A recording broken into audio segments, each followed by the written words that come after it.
ప్రకాశం barrage boat ప్రమాదం పైన సంచలన ఆరోపణలు చేశారు ఏపీ మంత్రి కొల్లు రవీంద్ర. ప్రమాద స్థలంలో లభించిన బోటుకున్న రంగులు అనుమానాలను బలపరుస్తున్నాయని తెలిపారు. ఉద్దేశపూర్వకంగానే బ్యారేజ్ ను దెబ్బతీసే కుట్ర జరిగిందని ఆరోపించారు మంత్రి కొల్లు రవీంద్ర. ఇసుక మాఫియా చేసేవాళ్లే బ్యారేజ్ పైన దాడికి యత్నించారన్నారు. పడవలు బ్యారేజ్ పిల్లర్లను ఢీకొనడంతో బ్యారేజ్ బ్యాలెన్స్ షీట్ దెబ్బతిందని చెప్పారు.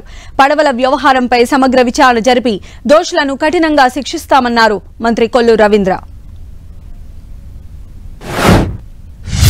అక్కడ బోట్లు కొట్టుకొచ్చినటువంటి విధానం చూసినా, దాని మీద ఉన్నటువంటి రంగులు చూసినా ఇది వాంటెడ్గా చేసినట్లుగా కనపడుతుంది అనేది అక్కడ ఉన్నటువంటి అనుమానాలు. ఇవాళ దాని మీద ఎందుకంటే ఆ బ్యారేజ్ను కూడా డ్యామేజ్ చేయాలని ప్రయత్నం చేసినటువంటి దుర్మార్గులు ఉన్నారు ప్రస్తుతం. ఖచ్చితంగా దాన్ని కూడా తీవ్ర కోణంతో మనం చూడాల్సినటువంటి అవసరం ఉంది. పూర్తి స్థాయి ఎంక్వైరీ చేయాల్సినటువంటి అవసరం ఉంది. సేమ్ ఒకే రకమైన బోట్లు ఒకే ప్రాంతం నుంచి ఒకే రంగులతో ఉన్నటువంటి బోట్లు వచ్చినాయంటే ఇది చాలా అనుమానాలకి తావిస్తూ ఉంది. ఇలా చాలా కార్యక్రమాలని మనం వెలికి తీయాల్సినటువంటి అవసరం ఉంది. దీని వెనుక ఎంతటి వారు ఉన్నా కూడా వదిలే సమస్య లేకుండా ప్రభుత్వం చాలా స్ట్రిక్ట్గా ఉంటుందని చెప్పి తెలియజేసుకున్నాం. ఇవాళ అక్కడ 3 బ్రీచ్లు పడినాయి.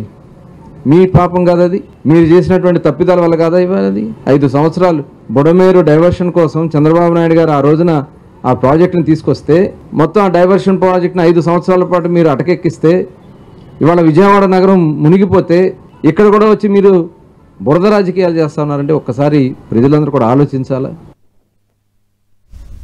గణనాథుడితో దిగిన ఫోటోను 10 టీవీలో చూడాలనుకుంటే సెల్ఫీ దిగి 10 టీవీకి వాట్సాప్ చేయండి. లక్కీ డ్రాలో స్పెషల్ గిఫ్ట్ ను సొంతం చేసుకోండి. ఫోటోతో పాటు మీ పేరు, అడ్రస్ పంపించాల్సిన వాట్సాప్ నెంబర్ 8498033333. ప్రతి గంటకు విజేతలకు గిఫ్ట్లు అందజేస్తాం. మరి ఇంకెందుకు ఆలస్యం, వెంటనే మీ సెల్ఫీ ఫోటోలను వాట్సాప్ చేయండి. నెక్స్ట్ వినాయక చవితి స్పెషల్ ని మరింత ఎన్హాన్స్ చేయడానికి ఇండియన్ ఐడల్ సింగర్స్ తో ఒక ప్రత్యేక మ్యూజికల్ షో చూద్దాం. Stay tune.